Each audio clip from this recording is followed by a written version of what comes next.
The magic നോവലിലേക്ക് ഏവർക്കും സ്വാഗതം. Kamala ഗോവിന്ദൻ്റെ വാമം part 9. ഉള്ളിൽ തോന്നിയ ഭയം സുധ ആരോടും പറഞ്ഞില്ല. തനിക്ക് മാനസികമായി എന്തോ അസുഖമായിരുന്നു. അതാണ് ഇവിടെ അഡ്മിറ്റാക്കിയത്. അതുമാത്രം അവൾ മനസ്സിലാക്കി. ജയൻ അവളെ ചേർത്ത് പിടിച്ചായിരുന്നു കാറിനുള്ളിലിരുന്നത്. അനുവിനോട് സുധ കേൾക്കാതെ പലതും പറഞ്ഞ് സമാധാനിപ്പിച്ച് അവളുടെ ഭയം മാറ്റിയിരുന്നു.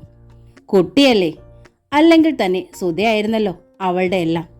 ഒരിക്കൽ കഴുത്തിൽ പിടിച്ചതും ഭയപ്പെടുത്തിയതുമെല്ലാം കുട്ടി വേഗം മറന്നു.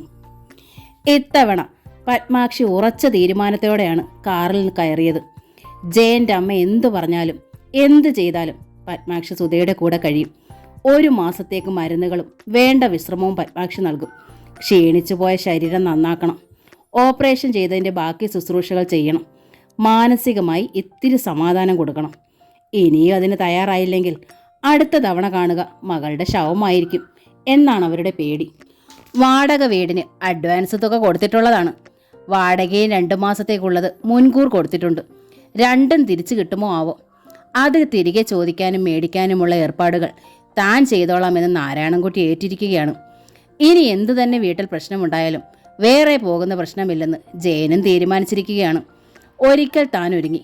അതിൻ്റെ പരിണിതഫലം എത്ര ക്രൂരമായിരുന്നു. ഇനി അതുകൊണ്ട് ഒരു ബുദ്ധിമുട്ടും ആർക്കും ഉണ്ടാകണ്ട. എല്ലാവരും കൂടി ഒരുമിച്ച് തന്നെ കഴിയുക. വരുന്നതൊക്കെ അനുഭവിക്കുക, സഹിക്കുക. അമ്മ അങ്ങനായിപ്പോയി. അമ്മയെ മാറ്റിയെടുക്കാൻ ഇനി യാതൊരു വഴിയുമില്ല. കല്ലുപോലെ ഉറച്ച മനസ്സാണ്. സുധയെ മാറ്റിയെടുക്കാൻ കഴിയുന്നില്ല. പിന്നെയാണോ അമ്മയും ഭാര്യയും സ്വന്തം വഴിയിലേക്ക് കൊണ്ടുവരാൻ തനിക്ക് എന്തേ കഴിവില്ലാതെ പോയത്? ജയൻ സ്വയം നിന്ദിച്ചു. അവർ പറയുന്ന വഴി ശരിയെന്ന് സമ്മതിക്കേണ്ടതായി വരുന്നു. എപ്പോഴും ഒരു പുരുഷൻ എന്ന നിലയിൽ അത് പരാജയമാണ്. എന്തുകൊണ്ട് താൻ ഇങ്ങനെയായി? എന്നും ചൊൽപ്പടിക്ക് നിർത്തിയാണ് അമ്മ വളർത്തിയത്. അമ്മ പറയുന്നത് അക്ഷരം പ്രതി അനുസരിക്കാൻ മാത്രമാണ് പഠിച്ചിട്ടുള്ളത്. തനതായ ചിന്താശൈലിയോ പ്രവർത്തന ശൈലിയോ ഒരു കാര്യത്തിലും താൻ ഏറ്റെടുത്തിട്ടില്ല. പഠനത്തിലോ മറ്റു പ്രശ്നങ്ങളിലോ ഒന്നും. ആകെ താൻ സ്വന്തം ഇഷ്ടം പറഞ്ഞിട്ടുള്ള ഒരേ ഒരു കാര്യം വിവാഹമാണ്. സുധയെ ഇഷ്ടപ്പെട്ടു എന്നും അവളെ മതിയെന്നും അമ്മ വളരെ എതിർത്തതാണ്. എത്ര ശ്രമിച്ചിട്ടും സുധയെ മനസ്സിൽ നിന്നും മായ്ച്ചു കളയാൻ കഴിഞ്ഞില്ല. അതിൻ്റെ ഫലമാണിന്നും അനുഭവിക്കുന്നത്. ഡോക്ടർ രാജേന്ദ്രപ്രസാദ് പറഞ്ഞ പ്രകാരമാണെങ്കിൽ സുധയുടെ സ്ഥാനത്ത് മറ്റേതൊരു പെണ്ണായിരുന്നാലും അമ്മയുടെ മനസ്സ് കലുഷിതമാവുക തന്നെ ചെയ്യുമായിരുന്നു എന്നല്ലേ? അപ്പോൾ പ്രശ്നം സ്ത്രീധനം കുറഞ്ഞു പോയതോ പൊന്നു കുറഞ്ഞതോ അല്ല. ഇനി പരിഹരിക്കാൻ പറ്റാത്തൊരു പ്രശ്നമാണ് അമ്മയുടേത്. സഹിക്കുക തന്നെ. സഹനശക്തിയുടെ ഏറ്റവും താഴെ കടവിലെത്തുന്നവരെ പിടിച്ചു നിൽക്കാം. പിന്നെ വരുന്നത് പോലെ നേരിടാം. ജയൻ സമാധാനിച്ചു. കാറ് വീടിൻ്റെ ഗേറ്റിങ്കിലെത്തി. എല്ലാവരും ഇറങ്ങി. മുറ്റത്തേക്ക് ഇറങ്ങിയപ്പോഴേ ജയൻ കണ്ടു. തുണികൾ ഒഴിച്ച് ബാക്കി അന്ന് മിനിലോറിൽ കയറ്റിയ എല്ലാ സാധന സാമഗ്രികളും ഈ 2 ആഴ്ചക്കാലം കഴിഞ്ഞിട്ടും മുറ്റത്ത് തന്നെ കിടക്കുന്നു. മഴയത്ത് മഴ നനഞ്ഞും വെയിലത്ത് വെയിൽ കൊണ്ടും പാത്രങ്ങൾ പോലും. കാറിൻ്റെ ശബ്ദം കേട്ടിട്ടാവും ഭാരതി അടുക്കളയിൽ നിന്ന് വരാന്തയിലേക്കൊന്ന് എത്തി നോക്കി. വന്നവരെ കണ്ടതോടെ അടുക്കളയിലേക്ക് തന്നെ തല വലിച്ചു. പിന്നാമ്പുറത്തോ മറ്റേ ആയിരുന്ന രാജി ഓടി മുറ്റത്തെത്തി. പിന്നെ എത്തിയ പാടെ തറഞ്ഞങ്ങനെ നിന്നു. മുറ്റത്ത് കിടക്കുന്ന സാധനങ്ങൾ സുധയും കണ്ടു. നാരായണൻകുട്ടിയും പത്മാക്ഷിയും കണ്ടു.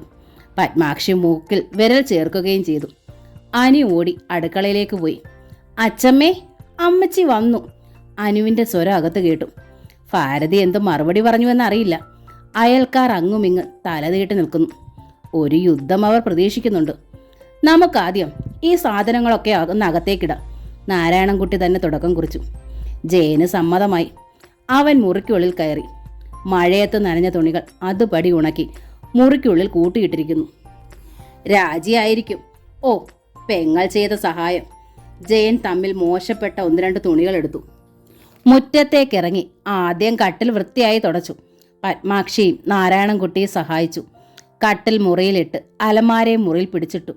പത്മാക്ഷി കട്ടിന്മേലേക്ക് പായ വിരിച്ച് സുധയെ കിടത്തി. ബെഡ് നനഞ്ഞു കുതിർന്നും പാതി ഉണങ്ങിയും ഒക്കെ കിടക്കുന്നു. നന്നായി ഉണങ്ങിയാലേ മുറിക്കുള്ളിൽ പിടിച്ചിടാനാവും. ഞാൻ എന്തിനാണ് കിടക്കുന്നത്? സുധ ചോദിച്ചു. കിടക്കാൻ തക്ക അസുഖം എനിക്കെന്താണ്? മോളെ, അസുഖമല്ല, വിശ്രമം. ഒരു ഓപ്പറേഷൻ കഴിഞ്ഞതാണ്. ശരിക്ക് വിശ്രമമോ ചികിത്സയോ ചെയ്തോ? നടുവ് നിവരത്തില്ല പെണ്ണേ. ഞാൻ പറയുന്നത് കേൾക്ക്. അമ്മ പറയുന്നത് കേൾക്ക് സുധേ, ജയനും പറഞ്ഞു. സുധ അനുസരിച്ചു. മണ്ണും ചെളിയും പുരണ്ടു കിടന്നിരുന്ന പാത്രങ്ങളൊക്കെ കിണറ്റുകരയിലിട്ട് പത്മാക്ഷി തേച്ചു കഴുകി. തുണികളെല്ലാം പെറുക്കിയിട്ട് വെള്ളത്തിൽ മുക്കി വെച്ചു. നനച്ച് വൃത്തിയാക്കി വിരിച്ചാലേ അത് ഉടുക്കാൻ പറ്റുകയുള്ളൂ. ഭാരതി പുറത്തേക്ക് ഇറങ്ങി വന്നില്ല. രാജി അപ്പുറത്തേക്ക് പോവുകയും ചെയ്തു. സമയം ഉച്ചയോടടുക്കുന്നു. പത്മാക്ഷി രണ്ടും കൽപ്പിച്ച് അടുക്കളയിലേക്ക് ചെന്നു. ഒരു ചെറിയ കലത്തിൽ നാഴിയരി ഉണ്ടാവും. കഞ്ഞി അടുപ്പത്ത് തിളയ്ക്കുന്നു. ചക്കക്കുരുവും മുരിങ്ങയ്ക്കയും മാങ്ങയും കൂടി ചാറ് കൂട്ടാൻ വേണ്ടി ഭാരതി അരിയുന്നു. രാജിയും ഭാരതിക്ക് വേണ്ടിയുള്ളതാകാം കഞ്ഞി. മറ്റുള്ളവർക്കോ ചോദിക്കുന്നത് എങ്ങനെ? ചോദിക്കാതെ വയ്യല്ലോ. എന്ത് നേരിടാനും സഹിക്കാനും തയ്യാറായി വന്നതല്ലേ താൻ. ഒരു യുദ്ധം തന്നെ വേണ്ടി വന്നേക്കാം. നാത്തൂനെ, ഉച്ചച്ചോറൊക്കെ കാലാക്കിയോ? പത്മാക്ഷി ചോദിച്ചു. ഭാരതി കേട്ട ഭാവം നടിച്ചില്ല. പത്മാക്ഷിക്ക് ജാള്യമായി. നാത്തൂനെന്താ ഒന്നും മിണ്ടാത്തത്? ഭാരതി തിരിഞ്ഞു നോക്കി. ഭാരതി മിണ്ടിയിട്ടിപ്പോൾ എന്തോ വേണം, അത് പറ. ഓ, ഞാത്തൂനേന്ന്. ഉച്ചച്ചോറും വെച്ച് കാലമാക്കി എഴുന്നള്ളത്ത് നോക്കി ഇരിക്കുമായിരുന്നു ഭാരതി. ഇരുന്നോ, വിളമ്പി നിരത്തിയേക്കാം. എന്താ? പത്മാക്ഷിക്ക് അടിയേറ്റതുപോലെയായി. എന്താ എന്താ? ജയൻ ഓടിയെത്തി. അടുക്കളയിലെ സ്ഥിതിഗതികൾ അവനും ഒന്ന് വീക്ഷിച്ചു. എല്ലാവരും കൂടി വന്നിട്ടിപ്പോൾ 1 മണിക്കൂറിലധികമായി. ഒരു കാപ്പി പോലും അമ്മ തന്നില്ല. ഊണ് കരുതിയിട്ടുമില്ല. ചോറ് വീണ്ടും വെക്കാൻ ഭാവവുമില്ല. അമ്മ ഇത്തിരി ചോറും കൂട്ടാനും വെച്ചുണ്ടാക്ക്, ജയൻ പത്മാക്ഷിയോട് പറഞ്ഞു. പത്മാക്ഷി എന്ത് നേരിടാൻ വന്നതാണല്ലോ. അവർ ഒരു കലം കഴുകി കഞ്ഞിക്ക് വെള്ളവുമായി എത്തി. കഞ്ഞി വെച്ച് തൽക്കാലം ഒരു ചമ്മന്തി ഉണ്ടാക്കിയാൽ കാര്യം തീർന്നു. പക്ഷേ അടുപ്പിനടുത്തേക്ക് നീങ്ങിയ പത്മാക്ഷിക്ക് മുമ്പിൽ ഭാരതി തടഞ്ഞിട്ടെന്നോണം നിന്നു. കറിക്കരിഞ്ഞിരുന്ന കത്തി ചൂണ്ടിയവർ പറഞ്ഞു. എങ്ങോട്ടായി കയ്യേറ്റം? ഇതെന്താ വഴിയമ്പലമാണെന്ന് കരുതിയോ? ദേ ഇറങ്ങതള്ളേ, ഇതെൻ്റെ അടുക്കളയാ. ഇവിടെ ഒരുത്തിയും ഭരിക്കാൻ വരണ്ട. നിങ്ങളുടെ അടുക്കളയിലേക്ക് ഏതെങ്കിലും ചെറ്റ അധികാരവും കൊണ്ടുവന്നാൽ നിങ്ങൾക്ക് ഇഷ്ടപ്പെടുവോ തള്ളേ? പത്മാക്ഷി മിണ്ടിയില്ല. മിണ്ടാനില്ലായിരുന്നു താനും. ജയൻ അപ്പോഴും ഇടപെട്ടു. അമ്മ എന്തിനാ ഇങ്ങനെ പ്രശ്നം ഉണ്ടാക്കുന്നേ? ലേശം കഞ്ഞി ഈ അടുക്കളയിൽ വെച്ചാൽ എന്താ? ആഹാരം വിശപ്പിനുള്ളയല്ലേ? കഴിയുന്നത്ര ശാന്തനായിട്ടാണ് ജയൻ പറഞ്ഞത്. കാരണം സുധയ്ക്ക് ഒന്നും കൊണ്ട് ഒരു ഷോക്കുണ്ടാകരുത്. അമ്മയ്ക്ക് അടുക്കള ഒഴിവാക്കി തന്നിട്ട് അവളെയും വിളിച്ചോണ്ട് ഇറങ്ങിയതല്ലേടാ നീ? ഒറ്റയ്ക്ക് പോയി സൂയിക്കാൻ ഒത്തോ? തിരികെ കൊണ്ടുവന്ന് കിടത്തേണ്ടി വന്നില്ലേടാ? പെറ്റ തള്ളയുടെ ശാപം തീ പോലെ ദഹിപ്പിക്കുന്നില്ലേടാ? എന്തായാലും എനിക്കായിട്ട് നീ അടുക്കള ഒഴിവാക്കി. നിന്റെ പ്രായം കൊണ്ട് കൂട്ടിക്കോ. ഈ അടുക്കളയിൽ അത്രയും കാലം നിരങ്ങിയോളാം ഞാൻ. ഇനിയും ഇതിനുള്ളിൽ ഭരിക്കാൻ ഞാൻ മതി. മറ്റൊരാൾ ഇതിനകത്ത് ഭരിക്കണ്ട. വേണമെങ്കിൽ പുറത്തടുപ്പ് കൂട്ടിക്കോ. പിന്നൊരു കാര്യം, കഞ്ഞിയും കറിയും വെച്ചുണ്ടാക്കണമെങ്കിൽ മുക്കുവലയിൽ ചെന്ന് അരി സാമാനവും ദാമുവിൻ്റെ കടയിൽ നിന്ന് മേടിച്ചോണ്ട് വരണം. ഈ അടുക്കളയിലുള്ളത് ഭാരതിക്ക് കഴിക്കാനുള്ളതാ, കണ്ടവർക്ക് പെരുമാറാനുള്ളതല്ല. ഭാരതി തീർത്തു പറഞ്ഞു. ജയൻ തല തിരിച്ചുപോയി. ചെയ്യാം, അന്ന് ചെയ്തതുപോലെ കോടാലിക്കൊറ്റ വെട്ട്. പൂട്ട് പറഞ്ഞ് താഴെ വീഴും. വേണ്ട, സഹിക്കാം, ക്ഷമിക്കാം. അതിനാണല്ലോ തയ്യാറായി വന്നത്. ജയൻ പിന്തിരിഞ്ഞു. പത്മാക്ഷി ഇതിലും അപ്പുറം പ്രതീക്ഷിച്ചാണ് വന്നത്. മുറ്റത്ത് കയറ്റാതെ ഭദ്രകാളി തുള്ളി അടിച്ചിറക്കുമെന്നാണ് ഓർത്തത്. അത് സംഭവിച്ചില്ലല്ലോ, ഭാഗ്യം. പത്മാക്ഷി നാരായണൻകുട്ടിയോട് പറഞ്ഞു. വാ മനുഷ്യനെ, ആ കടയിലോട്ട് വാ, കുറച്ച് അരി സാമാനവും മേടിക്കാം. വേണ്ട, എല്ലാം ഞാൻ വാങ്ങി വരാം, ജയൻ പറഞ്ഞു. എടാ കുഞ്ഞേ, പത്മാക്ഷി ഇതൊക്കെ കണക്കുകൂട്ടി തന്നെയാ വന്നത്. കരുതലും ഉണ്ട്. മുൻകൂർ ചെയ്യേണ്ടാന്ന് കരുതിയാ മുൻപേ വാങ്ങിക്കാഞ്ഞതും. നീ വിഷമിക്കണ്ട, ഇതാന്ന് പറയും മുമ്പ് ഞങ്ങളിങ്ങ് വരും. പത്മാക്ഷിയും നാരായണൻകുട്ടിയും കൂടെ കടയിൽ പോയി. ഉപ്പ് മുതലുള്ള ആഹാര സാധനങ്ങളും തൽക്കാല ആവശ്യത്തിനുള്ള 1-2 കലങ്ങളും ചട്ടികളും തവികളും പത്മാക്ഷി വാങ്ങി. വിളമ്പിക്കഴിക്കാൻ പ്ലേറ്റുകളും കാപ്പി കുടിക്കാൻ ഗ്ലാസുകളും. തിരികെ എത്തിയിട്ട് പത്മാക്ഷി അതിവേഗം പണിയിലേർപ്പെട്ടു. വാരത്തിൽ അടുപ്പ് കൂട്ടാൻ നാരായണൻകുട്ടിയും ജയനും സഹായിച്ചു. പെട്ടെന്ന് തന്നെ കഞ്ഞി വെച്ചു. മെഴുക്ക് വരട്ടി ഉണ്ടാക്കി. പപ്പടം വറുത്തു. കടയിൽ നിന്ന് വാങ്ങിയ അച്ചാറും കൂട്ടി പത്മാക്ഷി കഞ്ഞി വിളമ്പി. വാരത്തിലിരുന്ന് തന്നെ എല്ലാവരും കഞ്ഞി കുടിച്ചു. സുധയുടെ മുഖം വല്ലാതെ കുനിഞ്ഞിരുന്നു. അവർ കഞ്ഞി കുടിക്കും മുമ്പ് തന്നെ ഭാരതിയും രാജിയും ഊണ് കഴിച്ചു കഴിഞ്ഞിരുന്നു. അനുവിനെ പോലും വിളിക്കാതെ. രാജി എങ്ങോട്ടോ പോയി. ഭാരതി മുറിക്കുള്ളിൽ കയറി കിടന്നു. ഉച്ചയ്ക്ക് ശേഷം പത്മാക്ഷി തുണികളെല്ലാം കഴുകിയിട്ടു. വെള്ളം ചൂടാക്കി സുധയെ കുളിപ്പിച്ചു. അവൾക്ക് വേണ്ടുന്ന എണ്ണയും കുഴമ്പും അരിഷ്ടവും ലേഹ്യവും ഒക്കെ കൊണ്ടായിരുന്നു പത്മാക്ഷി വന്നത് തന്നെ. അവർ ഭാരതിയെയും രാജിയെയും പൂർണ്ണമായി അവഗണിച്ചു. സ്വന്തം പ്രശ്നങ്ങളിലേക്ക് മാത്രം ശ്രദ്ധിച്ചു. വൈകിട്ട് അവർ ഊണ് പാകപ്പെടുത്തി വിളമ്പിക്കൊടുത്തു. രാത്രിയിൽ സുധയും പത്മാക്ഷിയും അനുവും അകത്ത് കിടന്നു. നാരായണൻകുട്ടിയും ജയനും പുറത്ത് വരാന്തയിലും. വീടിനടച്ചുറപ്പുള്ള മുറികൾ ആകെ 2 ഉള്ളൂ. ഒന്നിൽ ജയനും സുധയും, ഒന്നിൽ രാജിയും ഭാരതിയും. അങ്ങനെയായിരുന്നു പതിവ്. പിന്നെ വരാന്തയും അടുക്കളയും കെട്ടുമുഴിപ്പിക്കാത്ത വാരവുമേ ഉള്ളൂ. ഉള്ള സൗകര്യത്തിൽ പരാതിയില്ലാതെ എല്ലാവരും കിടന്നുറങ്ങി. പിറ്റേന്ന് നാരായണൻകുട്ടി പോയി. വളരെ നാൾ കൂടിയിട്ട് ജയനും ജോലിക്ക് പോയി. അമ്മ എന്തെങ്കിലും പറഞ്ഞാലും ഒക്കെ ക്ഷമിക്കണം, അയൽക്കാർ കാതോർത്തിരിക്കുകയാണ്. ജയൻ പത്മാക്ഷിയോട് പ്രത്യേകം പറഞ്ഞു. ഞാൻ എൻ്റെ കുഞ്ഞേ ഒരു വഴക്കിനും പോകുന്നില്ല, പത്മാക്ഷി പറഞ്ഞു. സുധയ്ക്ക് വെള്ളം ചൂടാക്കി കൊടുക്കുകയും കുഴമ്പ് തേച്ച് കുളിക്കാൻ സഹായിക്കുകയും ചെയ്തു. സമയാസമയത്ത് ആഹാരവും മരുന്നുകളും കൊടുത്തു. വാരത്തിൽ വെച്ച് ആഹാരം ഉണ്ടാക്കി. ഭാരതി അടുക്കളയിലും ആഹാരം പാകം ചെയ്തു. അങ്ങനെ ആ വീട്ടിൽ 2 അടുക്കളയായി. ആകെ 4 അംഗങ്ങൾ 2ആയി തിരിഞ്ഞു. 2 കുടിക്കാരായി. അന്യോന്യം വെട്ടിമുറിച്ചാലും മുറിവിടാത്ത ബന്ധങ്ങളിലുള്ളവർ. എന്നിട്ടും പരസ്പരം നോക്കാതെ മിണ്ടാതെ ഉള്ളിൽ വേണ്ടതിലധികം വെറുപ്പും സ്പർദ്ധയും. ഏറെ രസകരം, 2 കുടിക്കാർക്കും ചെലവിന് ഒരേ ഒരാൾ കൊടുക്കണമെന്നുള്ളതാണ്. അമ്മയും പെങ്ങളെയും മകൻ വെറുത്തിട്ടോ അതോ മകനെ അമ്മ വെറുത്തിട്ടോ? രണ്ടുമല്ല. താൻ പ്രസവിച്ച് പാടുപെട്ട് വളർത്തുന്ന തൻ്റെ മകളെപ്പോലെ തന്നെയാണ് തൻ്റെ മകൻ താലി കെട്ടിക്കൊണ്ടുവന്ന പെണ്ണ്. എന്നുൾക്കൊള്ളാൻ കഴിയാത്ത ഏതൊരമ്മയും കഴിയുന്ന വീട്ടിൽ സംഭവിക്കാവുന്നതും സംഭവിച്ചു കൊണ്ടിരിക്കുന്നതും മാത്രമാണിത്. കഴിയുന്നത്ര സ്വന്തം ജോലികളിൽ മാത്രം പത്മാക്ഷി ശ്രദ്ധിച്ചു. ഭാരതിയുമായി ഒട്ടും ഏറ്റുമുട്ടാതിരിക്കാൻ വേണ്ടിയായിരുന്നു ആ ശ്രദ്ധ. ഒന്നാമത് താൻ അന്യ, ജയൻ്റെ ഭാര്യയുടെ അമ്മ എന്ന സ്ഥാനമേ ഉള്ളൂ. ഒരു പ്രശ്നമുണ്ടായാൽ നാട്ടുകാർ ഭാരതിയുടെ പക്ഷത്തെ നിൽക്കും. രണ്ടാമത് സുധയുടെ നിലപാടും. കഴിയുന്നതും അവളുടെ മനസ്സിന് ഒട്ടും ബുദ്ധിമുട്ടുണ്ടാക്കരുതെന്ന് പത്മാക്ഷി ആഗ്രഹിക്കുന്നു. കുറച്ച് മരുന്നുകൾ നൽകുക, അല്പം വിശ്രമം കൊടുക്കുക. ചെറിയ പണികൾ ചെയ്യാറാവുമ്പോൾ പത്മാക്ഷി പോവുകയും ചെയ്യും. സുധയുടെ ഇളയ 3 പെൺകുട്ടികളും നാരായണൻകുട്ടിയും തന്നെയാണ് വീട്ടിൽ. പത്മാക്ഷി ഇല്ലെങ്കിൽ വീട്ടിലെ കാര്യങ്ങളൊന്നും ശരിയാവില്ല. എന്നാലും സുധയുടെ ഈ വിഷമാവസ്ഥയിൽ സ്വന്തം വീട്ടുകാര്യം ഒരു പ്രശ്നമല്ലാതായി പത്മാക്ഷിക്ക്. അതുകൊണ്ട് മാത്രമാണ് ഇവിടെ നിൽക്കുന്നത്. മകളുടെ അമ്മായിയമ്മയുമായി ഒരേറ്റുമുട്ടൽ എന്തു തന്നെയായാലും അവരത് ആഗ്രഹിക്കുന്നില്ല. ഉച്ചയ്ക്ക് കറി വെക്കണം, ഒരു തീയൽ, ഒരു തോരൻ. വൈകിട്ടത്തേക്ക് കൂടിയാണിത്. 2നും തേങ്ങ ചിരുകണം. അതിന് ചെലവേയില്ല. ഉള്ളത് ഭാരതിയുടെ കസ്റ്റഡിയിൽ. ഒന്ന് ചോദിച്ചു പോയാൽ വേണ്ട, ചോദിക്കണ്ട, പൊല്ലാപ്പം ഉണ്ടാക്കണ്ട. ചിരകിയാൽ മാത്രം പോരാ, അരയ്ക്കുകയും വേണം. അതിന് അരകല്ലും അടുക്കളയ്ക്കുള്ളിലാണ്. മീൻകറി വെക്കാൻ കുറച്ച് മുളകിടിച്ചെടുക്കണം. ഉരലും അടുക്കളയിലുള്ളിലാണ്. എന്തു ചെയ്യും?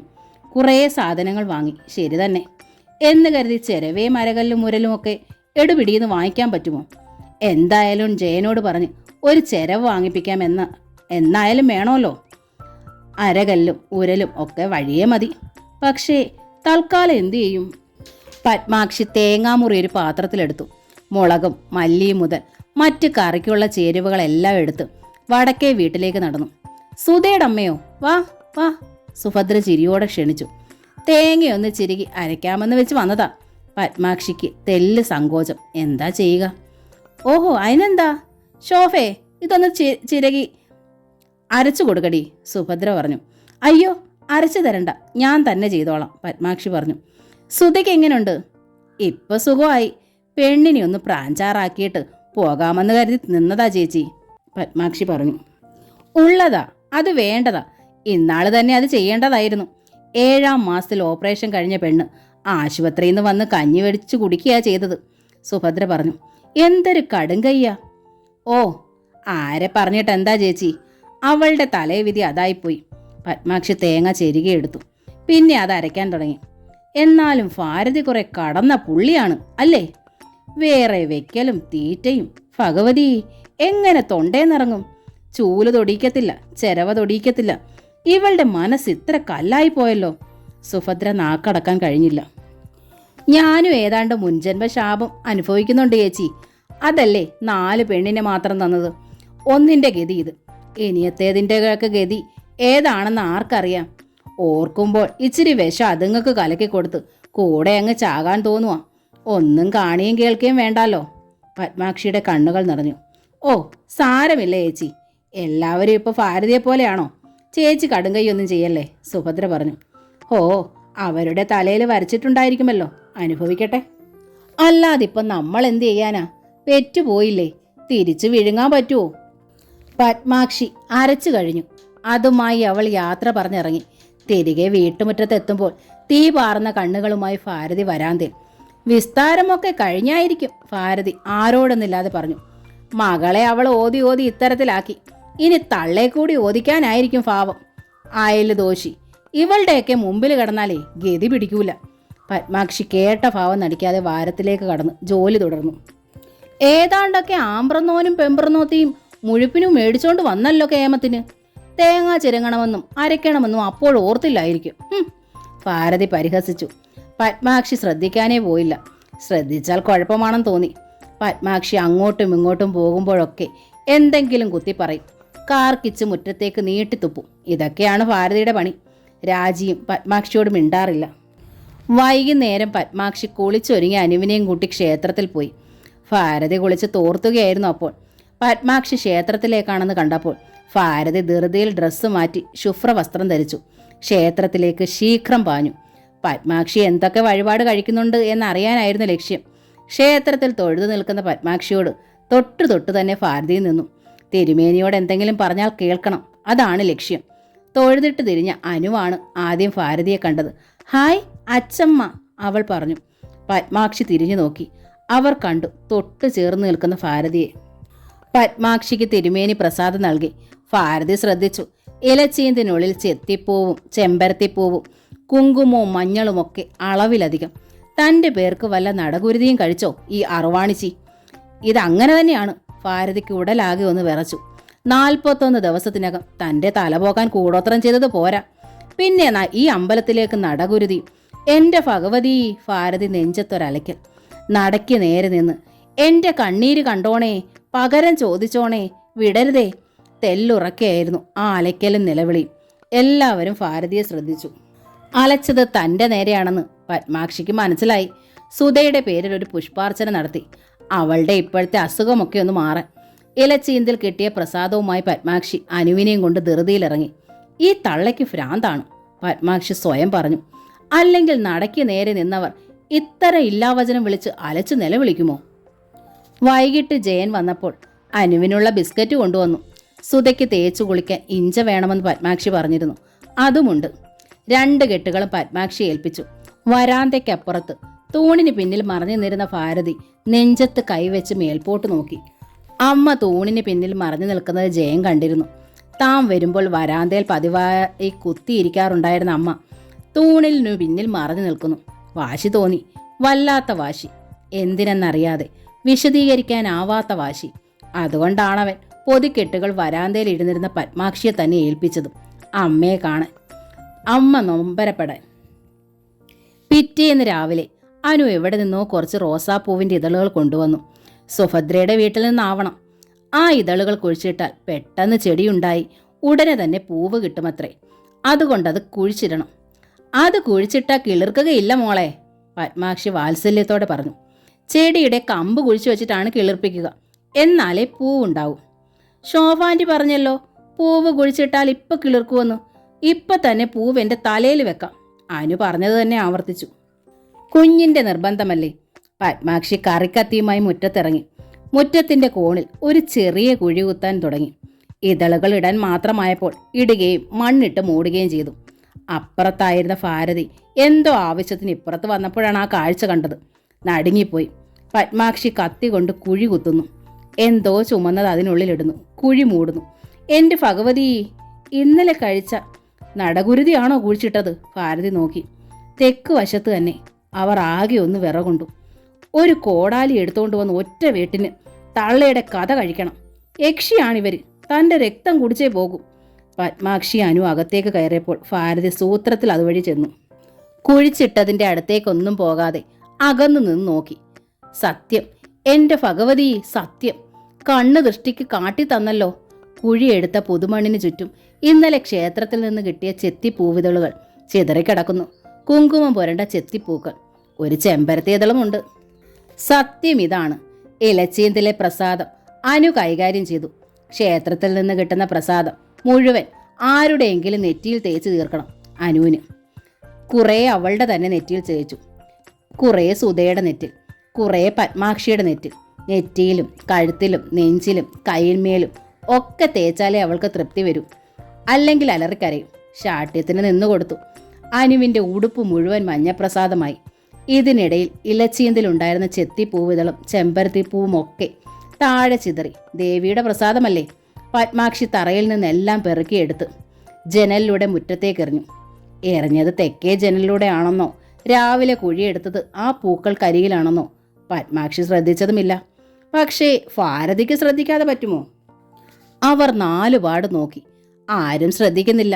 അറിയാതെ താനെങ്ങാൻ വന്ന് മറികടന്നാൽ ചിലപ്പോൾ തല പോകാനും മതി. അവർ 4 പാട് നോക്കി. ആരും ശ്രദ്ധിക്കുന്നില്ല. അറിയാതെ താനെങ്ങാൻ വന്ന് മറികടന്നാൽ ചിലപ്പോൾ തല പോകാനും മതി. ഭാരതിക്ക് സങ്കടം ഇടനെഞ്ചിൽ മുട്ടിത്തിരിഞ്ഞു. എന്ത് ചെയ്യാം, ഒരു മകനുണ്ടായിപ്പോയി. ഇപ്പൊ ജീവനെ പേടിച്ച് നിന്ന് തിരിയാൻ വയ്യ. തുപ്പിയാൽ മതി, വെടക്കാകും സാധനം. ഭാരതിക്ക് അതൊരു വഴിയായി തോന്നി. തോണ്ടി പുറത്തിടാൻ വയ്യ. അയ്യോ, തൊടാൻ പോലും വയ്യ. ഈ തള്ള ഇതുപോലെ ഈ 2 ദിവസം കൊണ്ട് എന്തൊക്കെ ഇവിടെ ചെയ്തിട്ടുണ്ടാകും? ഓർമ്മയിൽ തന്നെ ഭാരതി നടുങ്ങി. ഏതായാലും കണ്ടതിനെ ആദ്യം എടുത്ത് കളയാം. 4 പാട് നോക്കിയിട്ട് ഭാരതി നീട്ടിയൊരു തുപ്പ്. കൃത്യം ആ പൂക്കൾ കുഴിച്ചിടത്ത് തന്നെ. അയ്യോ, അച്ചമ്മ എൻ്റെ പൂവിനെ തുപ്പിയേ, അച്ചമ്മ തുപ്പിയേ, അനു ഉറക്കെ നിലവിളിച്ചു. പൂവിതളുകൾ കുഴിച്ചിട്ടിട്ട് ഉടനെ തന്നെ പൂവ് കിളിർത്ത് വരുന്നത് കാണാൻ ജനാലയ്ക്കൽ അവൾ കാത്തു നിൽക്കുകയായിരുന്നു എന്നത് ഭാരതി അറിഞ്ഞില്ല. അനുവിൻ്റെ അപ്രതീക്ഷിതമായ കരച്ചിൽ കേട്ട് ഭാരതി നടുങ്ങിപ്പോയി. പത്മാക്ഷി ഓടി വന്ന് നോക്കി. സുധയും പിടിക്കപ്പെട്ട കുറ്റവാളിയെപ്പോലെ നിൽക്കുന്ന ഭാരതി.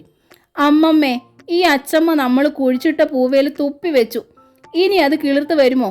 അനു കരച്ചിൽ തന്നെയാണ്. തുപ്പി വെച്ചത് കൊണ്ട് ഇനി തല പോകത്തില്ല മോളെ. പത്മാക്ഷി മൂന വെച്ച് ഉറക്ക പറഞ്ഞിട്ട് അകത്തേക്ക് തിരിഞ്ഞു കയറിക്കൊണ്ട് പിറുപിറുത്തു. ഈ തള്ളയ്ക്ക് വട്ട ചങ്ങലക്കിരണം. ഭാരതി അത് കേട്ടില്ല. അവർ വെട്ടിത്തിരിഞ്ഞ് അകത്തേക്ക് നടന്നു. അമ്പടി, കൊച്ചിനോട് പറഞ്ഞു പൂവ് കിളിർപ്പിക്കാനാണെന്ന്. എത്ര പൂവാ കിളിർക്കുന്നത്? ചുറ്റും ചെത്തിപ്പൂവ് കിടക്കുന്നത് ആരും കണ്ടിട്ടില്ലെന്നാ വിചാരം. ഇനി എവിടൊക്കെയാണോ ആവോ ഇവര് കുഴിച്ചിട്ടിരിക്കുന്നത്? ഭാരതി പിന്നെ സംശയം തോന്നുന്ന ഭാഗത്തൊക്കെ തുപ്പാൻ തുടങ്ങി.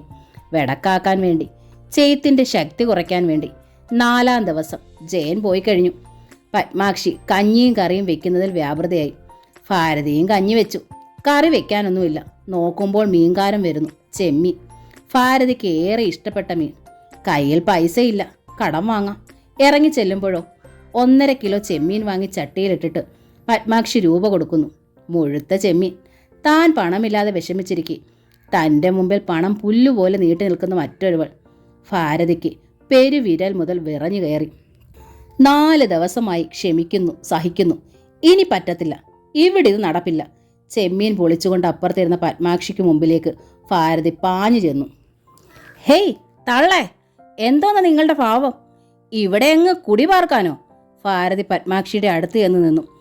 ഒരു ചട്ടിയിൽ നിന്നെടുത്ത് കിള്ളി പൊളിച്ച് കാമ്പെടുത്ത ചെമ്മീൻ അടുത്ത ചട്ടിയിലേക്ക് ഇടുകയായിരുന്നു. പത്മാക്ഷി മിണ്ടിയില്ല.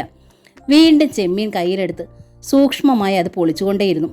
നിങ്ങളോടാ ചോദിച്ചത്, ഇവിടെ അങ്ങ് താമസിക്കാനാണോ ഭാവമെന്ന് ഭാരതി ഒരിക്കൽ കൂടി ചോദിച്ചു. തൽക്കാലം അങ്ങനെ തന്നെയാ ഭാവം. എന്താ? പത്മാക്ഷി മുഖം തിരിക്കാതെ ജോലിയിൽ നിന്ന് ശ്രദ്ധ മാറ്റാതെ ചോദിച്ചു. അതേ, അതങ്ങ് പള്ളി പറഞ്ഞാൽ മതി. ഒരു ഉണക്ക കെട്ടിയവനുണ്ടല്ലോ, അവൻ്റെ അടുത്ത് പറഞ്ഞാൽ മതി. ഭാരതി പരമപുച്ഛത്തോടെ പറഞ്ഞു. എന്ത് ചെയ്യാം, നിങ്ങൾക്ക് ഉണക്കൽ പോലും ഇല്ലാണ്ടായി പോയല്ലോ. അതിൻ്റെ കേടാ ഇതൊക്കെ, പത്മാക്ഷി വീണ്ടും പറഞ്ഞു. തള്ളേ, ദേ എൻ്റെ വായിലിരിക്കുന്നത് കേൾക്കല്ല്. ഭാരതി പല്ല് കടിച്ചു. നിങ്ങളുടെ വായിൽ മാത്രമല്ല നാക്കുള്ളത്. 51 അക്ഷരങ്ങളും ചില്ലക്ഷരങ്ങളും കൂട്ടിയാ എനിക്കും പറയാൻ പറ്റാത്തതൊന്നുമില്ലെന്ന് മനസ്സിലാക്കിക്കോ. നീ നിന്റെ വീട്ടിൽ പോയി പറഞ്ഞാൽ മതി, എൻ്റെ അടുത്ത് വേണ്ട. അയ്യടാ, ചെമ്മീനും വരാലുമൊക്കെ മേടിച്ച് ദിവസവും വറുത്തും പൊരിച്ചും ഒക്കെ തിന്നാൻ തുടങ്ങിയപ്പോൾ രുചി പറ്റിപ്പോയി അല്ലയോ? അയ്യ, നാണമില്ലാണ്ടങ്ങ് തീറ്റക്കൊതി പറ്റി നിൽക്കുന്നു. ദേ തളെ, പത്മാക്ഷി ചാടി എണീറ്റു. ഒരു തരം മറ്റേ വർത്താനം പറഞ്ഞാലുണ്ടല്ലോ ഭദ്രകാളി. എൻ്റെ കൊച്ചിനെ അങ്ങ് കൊല്ലാക്കൊല ചെയ്തതും പോരാ, ഇനി എൻ്റെ മെക്കിട്ടും കയറാൻ വന്നിരിക്കുന്നു. നിന്റെ കൊച്ചോ? അയ്യടാ, ഇത്ര യോഗ്യതയുള്ളൊരു കൊച്ചമ്മ. ഞാനൊന്നും പറയുന്നില്ല. ഞാൻ കൊല്ലാക്കൊല ചെയ്തെന്ന്. എൻ്റെ കുടുംബം വെളുപ്പിക്കാൻ എത്തിയവള് മിണ്ടിയ കള്ള സൂക്കേട് ഭ്രാന്തഭിനയിച്ച് കാട്ടുക. അവൻ വീഴും കോന്തൻ. അവനെ നിങ്ങൾ വശീകരിച്ചങ്ങ് എടുത്തിട്ടില്ലയോ? അപ്പോൾ എല്ലാം ആയില്ലയോ? അവനിപ്പോൾ ഭാര്യ വീട്ടുകാരെയും മതി, പെറ്റ തള്ളേ വേണ്ട. ദിവസം ഓരോന്ന് വാങ്ങിച്ചു കൊണ്ടുവരുമ്പോൾ നിങ്ങളുടെ കയ്യിൽ തരുന്നു, ഒന്നും കാണുന്നില്ലെന്നാ വിചാരം. പൂച്ച പാല് കുടിക്കുന്ന പോലെ. മേടിച്ചെങ്കിലേ കണക്കായിപ്പോയി. പെറ്റ തള്ളയുടെ ഗുണവധികാരം അത്രയ്ക്കുണ്ട്. മക്കൾ സന്തോഷിക്കുന്നത് കാണുമ്പോൾ കണ്ണു കടിക്കുന്ന ചേറ്റയാ നിങ്ങൾ. മക്കളെ പ്രാഗി കൊല്ലാക്കൊല ചെയ്യുന്ന പിശാചാ നിങ്ങൾ. പത്മാക്ഷിക്ക് സ്ഥലകാല ബോധം മറഞ്ഞു. ഭ്രാന്തി തള്ള, എൻ്റെ പെണ്ണിന് വർഷം 4 പച്ചയ്ക്ക് തിന്നാൻ തുടങ്ങിയിട്ട്. ഭ്രാന്തി നിന്റെ മകളാടി. മിണ്ടിപ്പോയ ഭ്രാന്താശുപത്രിയിൽ കിടക്കേണ്ടി വരുന്ന ഗതികേട്. എൻ്റെ ഭഗവതി, എൻ്റെ ചെറുക്കനെ ചതിച്ചല്ലോ. ഈ ഭ്രാന്തിയാണല്ലോ അവൻ്റെ തലയിൽ കെട്ടിവെച്ചത്. ആശുപത്രിയിൽ നിറങ്ങാൻ എൻ്റെ ചെറുക്കന് നേരമില്ലല്ലോ. കഞ്ഞി കുടിക്കാനുള്ള കാശ് ആ മൂദേവിയുടെ നെഞ്ചത്തിട്ട് തീർക്കുവാണല്ലോ എൻ്റെ ഭഗവതി. ബാക്കിയുള്ളവർക്കിപ്പോൾ പേടിയാ എന്തേലും ഒന്ന് മിണ്ടാൻ. എപ്പോഴാ ഭ്രാന്ത് വരുന്നതെന്ന് ആർക്കറിയാം? വല്ലവും വലിച്ചിട്ട് തലക്കിട്ട് അടി തന്നാൽ തോലഞ്ഞോ? ഞാനുള്ളപ്പോൾ ഇത്രയും ആയപ്പോൾ എൻ്റെ തല പോയാൽ നിങ്ങൾ ഈ കുടുംബം വെളുപ്പിക്കുമല്ലോ. എൻ്റെ പെണ്ണിനെയും വഴിയാതാരാക്കുമല്ലോ. ഭാരതി എങ്ങനെ തുള്ളി തുള്ളി നിൽക്കുകയാണ്. എവിടെ നിന്നോ രാജി ഓടി വന്നു. അവളുടെ വിരൽത്തുമ്പിൽ അനുവുമുണ്ട്. എൻ്റെ ഭഗവതി, ഈ അമ്മയ്ക്ക് എന്നെ എത്ര പറഞ്ഞാലും തലയ്ക്ക് വെളിവില്ലാത്തതുപോലെ. അമ്മ ഇങ്ങോട്ട് കയറി വാമേ. രാജി ഭാരതിയെ പിടിച്ചു വലിച്ചു. അവർ കുതറി അവളെ അകറ്റിയിട്ട് കയ്യോങ്ങി. ഈ അമ്മയോട് പറയാൻ ആർക്ക് പറ്റും? രാജി കൈമലർത്തി. ആർക്കാ പറ്റാത്തെ? മെക്കിട്ട് കയറാൻ വന്നാൽ പത്മാക്ഷി വിട്ടുകൊടുക്കൂല. പത്മാക്ഷി ആള് തീരെ മോശമാണേ, പത്മാക്ഷി പറഞ്ഞു. നിങ്ങൾ നിങ്ങളുടെ പാട് നോക്കുതള്ളേ. രാജിക്ക് ദേഷ്യം വന്നു. നിങ്ങൾ ഇവിടെ താമസിച്ച് വഴക്കുണ്ടാക്കാൻ നോക്കുവോ? എടി പെണ്ണെ, നീ നിലത്ത് നിൽക്കി, തള്ളെ പോലെ തുള്ളാതെ. നീയും വല്ലോൻ്റെ അടുക്കളയിൽ ചെന്ന് അവറ്റകളുടെ ആട്ടും തുപ്പും കൊള്ളാണ്ടവാ. പത്മാക്ഷി പുച്ഛിച്ചു. എന്നെ ആരും ആട്ടിയും തുപ്പിയൊന്നും വേണ്ട.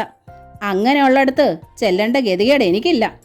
എൻ്റെ അച്ഛൻ കണ്ടിട്ടുള്ള സ്ഥലവും പെരയുണ്ട്. പകുതി അവകാശം എനിക്കുമുണ്ട്. അതനുസരിച്ചുള്ളിടത്തേ പോകൂ. അല്ലാണ്ട് മുക്കുവണ്ടവും കയ്യുമേലിട്ട് അന്യരെ പറ്റിക്കാൻ എന്നെ കിട്ടില്ല. രാജിയുടെ സ്വരവും വല്ലാത്ത പുച്ഛത്തിൻ്റെതായി. മുക്കുവണ്ടം ഇട്ടെങ്കിലേ അത് അവളുടെ കെട്ടിയോൻ്റെ ഇഷ്ടമാ. നീ വേറെ വല്ല കാര്യം പറയും. മുക്കുവണ്ടം ഇട്ടത് ആനക്കാര്യം. അതുകൊണ്ടെന്നാ അവള് പെറാതിരുന്നോ? പത്മാക്ഷിക്ക് വല്ലാത്ത ദേഷ്യം പിടിച്ചു. ഓ, പെറ്റതാണോടി ആനക്കാര്യം? ഭാരതി മുമ്പോട്ട് വന്നു. ഹോ, എൻ്റെ ഭഗവാനെ, ഇവറ്റകളുടെ ഇടയെന്ന് എൻ്റെ പെണ്ണിനെ രക്ഷിക്കാൻ ആ ചെറുക്കൻ നോക്കിയതാ. അവൾ അന്നേരം ഈ തള്ളയ്ക്കും മൂക്കും വേണ്ടിയാണല്ലോ ഇവിടെ അട്ടിപ്പേറ് കിടക്കുന്നത്. ഇതുപോലെ ഈറ പിടിച്ച ഒരു ഭദ്രകാളി. പത്മാക്ഷിക്ക് സങ്കടം വന്നു. ഭദ്രകാളി നിന്റെ അമ്മയാ. ഭാരതി ഒരടി കൂടി മുൻപോട്ട് നീങ്ങി. കേട്ടോടി, എൻ്റെ വീട്ടിൽ വന്ന് അധികാരം പിടിച്ചു പറ്റി നക്കി തിന്നുന്നു. നീ എന്നെ ഭദ്രകാളി എന്ന് വിളിക്കാറായോടി? ചെറ്റെ തെണ്ടി, ഇറങ്ങടി എൻ്റെ വീട്ടിൽ നിന്ന്. ഇത് എൻ്റെ മോന് അവൻ്റെ അമ്മായിയപ്പൻ സ്ത്രീധനം തന്ന വീടൊന്നും അല്ല. എൻ്റെ കെട്ടിയവൻ്റെ വകയാ. എനിക്ക് അധികാരം. ഭാരതി അങ്ങനെ നിന്ന് തുള്ളി. നിനക്ക് വേണമെങ്കിൽ എൻ്റെ മകനെ പിടിച്ചോണ്ടങ്ങ് പൊയ്ക്കോടി. പെര നിറഞ്ഞ് 3 എണ്ണം അതിനകത്ത് നിന്ന് ശ്വാസം മുട്ടുന്നുണ്ടല്ലോടി. കെട്ടിച്ചു വിടാൻ ഒരു മുക്കാലെടുക്കാനുണ്ടോടി നിന്റെ കെട്ടിയോൻ്റെയും നിൻ്റെയും കയ്യിൽ. എൻ്റെ ചെറുക്കം വേണമല്ലോ അവറ്റയ്ക്ക് വേണ്ടതും ഉണ്ടാക്കാൻ. തമ്മിലെളുപ്പം അവനെ തന്നെ അവരെയും കൂടി നായരാക്കുന്നതാ. എളുപ്പമുണ്ട്. ചീ, ചെറ്റത്തരം പറയുന്നതള്ളേ. പത്മാക്ഷി ചീറി നിന്നു. അവർ വല്ലാതെ കിതച്ചു. എന്താണ് പറയേണ്ടതെന്നറിയാതായി. നാണം കെട്ട നാറിത്തരം പറയുന്ന തള്ളേ. നിങ്ങൾ സ്വന്തം മകനെക്കുറിച്ചാണ് ഈ പറയുന്നതൊക്കെ. അറിയാമോ? നിങ്ങളുടെ മകന് എൻ്റെ പെൺമക്കളെ കൂട്ടിക്കൊടുക്കുന്നതിനേക്കാളും എനിക്കെളുപ്പം നിങ്ങൾക്കൊരാമ്പുറന്നേനെ ഉണ്ടാക്കി തരുന്നതാണ്. നിങ്ങളുടെ പകുതി സൂക്കേടങ്ങ് തീരും. പത്മാക്ഷി സർവ്വദേഷ്യവും കൂട്ടിച്ചേർത്തങ്ങ് പറഞ്ഞുപോയി. അയൽക്കാരും മറ്റും കാഴ്ച കണ്ട് രസിക്കുന്നുണ്ട് എന്ന സത്യം പാടെ മറന്നുപോയി. എടി, നീ എന്താടി പറഞ്ഞത്? എനിക്ക് ആമ്പ്രന്നോനെ ഉണ്ടാക്കി തരാമെന്നോ? ഭാരതിക്ക് സമനില തെറ്റിയ നിമിഷം. മുൻപോട്ട് ചാടി പത്മാക്ഷിയുടെ മുടിക്ക് കുത്തിപ്പിടിച്ചു. പത്മാക്ഷി തിരിച്ചും പിടിച്ചു. ഇരുവരും ഉന്തുകയും തള്ളുകയും പരസ്പരം മുടിക്ക് പിടിച്ച് വലിക്കുകയും ചെയ്തു. എല്ലാം കണ്ടും കേട്ടും നിസ്സഹായതയോടെ വരാന്തയ്ക്ക് അപ്പുറത്ത് നിന്നിരുന്ന സുധ ഓടി വന്ന് പത്മാക്ഷിയെ പിടിച്ചു. അമ്മേ, വിട് വിട്. രാജി ഭാരതിയെ പിടിച്ചു മാറ്റാൻ ശ്രമിച്ചു. ഈ അമ്മയ്ക്ക് ഇതെന്നാ? ഇതെന്ത് ഭ്രാന്തായി കാട്ടുന്നയൊക്കെ? മുടിഞ്ഞ തള്ളേ, വിടാൻ. പത്മാക്ഷി ചീറി. എൻ്റെ മുമ്പിൽ അധികാരം കാണിക്കാൻ വന്നിരിക്കുന്നോ? കൊല്ലും ഞാൻ, തുണ്ടം തുണ്ടമാക്കും ഞാൻ. ഭാരതിയും വിട്ടില്ല. നല്ല ആരോഗ്യമുണ്ട് 2 പേർക്കും. മനസ്സിൽ വേണ്ടതിലധികം പകയും. 2 പേരും കട്ടയ്ക്ക് നിന്നു. രാജിയും സുധയെ ആകെ വിഷമിച്ചു. സുധ നിലവിളിച്ചു. എൻ്റെ ദൈവമേ, ആരെങ്കിലും ഒന്ന് ഓടി വരണേ. ആരോടി വരാൻ? പലരും കണ്ടു നിൽക്കുന്നുണ്ട്. ആരും അങ്ങോട്ട് കടന്നു വരുന്നില്ല. ഒടുവിൽ വല്ലാതെ കുതറി പത്മാക്ഷി പിടിപിടിക്കാൻ ശ്രമിച്ചു. ഒരു വിധത്തിൽ പിടിപിടിയിച്ച് മാറി നിൽക്കാൻ ശ്രമിച്ചതും ഭാരതി പിടിച്ചൊരു തള്ളു. പത്മാക്ഷി താഴെ വീണു. ഭാരതി ചെമ്മീൻ വെച്ചിരുന്ന ചട്ടി അതോടെ പൊക്കിയെടുത്ത് പത്മാക്ഷിയുടെ തലയ്ക്കടിച്ചു. ചെമ്മീൻ ചുറ്റും ചെതറിത്തെറിച്ചു. നീ ചെമ്മീൻ തിന്നുന്നതേ എനിക്കൊന്ന് കാണണം. വല്ലാത്തൊരു മരവിപ്പ് തലയ്ക്ക്. പത്മാക്ഷി ഒന്ന് തല തിരുമ്മി. ഒരു നിമിഷത്തേക്ക്. അടുത്ത നിമിഷം ചാടി എണീറ്റു. അവർ ഭാരതിയെ ആഞ്ഞു തള്ളി. ഭാരതിയും വീണു. ചെമ്മീൻ പൊളിച്ചിട്ട ചട്ടിയെടുത്ത് പത്മാക്ഷി ഭാരതിയുടെ തലയ്ക്ക് അടിച്ചു. എന്നാ ഇത്രയും ബാക്കി വേണ്ട, അത് നിങ്ങളും തിന്നോ, അവരും പറഞ്ഞു. താഴെ കിടന്ന ഒരു വിറകെടുത്ത് രാജി പത്മാക്ഷിക്ക് 2 അടി. ആഹാ, നിങ്ങൾ എൻ്റെ അമ്മയെ തള്ളിയിട്ടതും പോരാ, തലയ്ക്കടിക്കാറായോ? ഇറങ്ങ്, ഈ നിമിഷം നിങ്ങൾ ഇവിടുന്ന് ഇറങ്ങ്. ഇനി ഒരു നിമിഷം ഈ വളപ്പിൽ കണ്ടുപോകരുത്, രാജി അലറി. സുധ പൊട്ടിക്കരഞ്ഞുപോയി. വാമം എന്ന നോവലിൻ്റെ ഈ ഭാഗം ഇവിടെ പൂർണ്ണമാവുകയാണ്. ഈ നോവൽ നിങ്ങൾക്ക് ഇഷ്ടമായിട്ടുണ്ടെങ്കിൽ ലൈക്ക് ചെയ്ത്, ഷെയർ ചെയ്ത്, സബ്സ്ക്രൈബ് ചെയ്ത് ഹൈപ്പും കൂടി ചെയ്യണേ. താങ്ക്